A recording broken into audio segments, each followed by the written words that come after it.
কক্সবাজার ২ আসনের রাজনীতিতে চরম উত্তেজনা।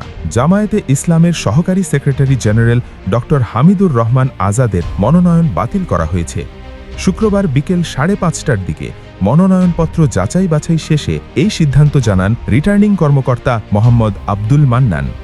প্রথমে তার মনোনয়ন সাময়িকভাবে স্থগিত রাখা হলেও পরে মামলা সংক্রান্ত জটিলতার কারণে তা চূড়ান্তভাবে বাতিল করা হয়।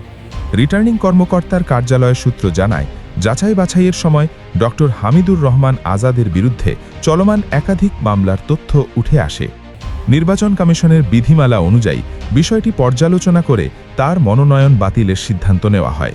ড হামিদুর রহমান আজাদ মহেশখালী কুতুবদিয়া আসনে জামায়াতে ইসলামের মনোনীত প্রার্থী ছিলেন এবং তিনি দলটির সহকারী সেক্রেটারি জেনারেল হিসেবেও দায়িত্ব পালন করছেন।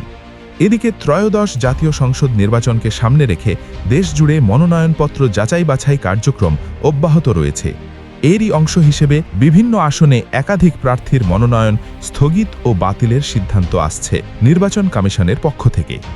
ঘটনার পর রাজনৈতিক অঙ্গনে নতুন করে আলোচনা শুরু হয়েছে।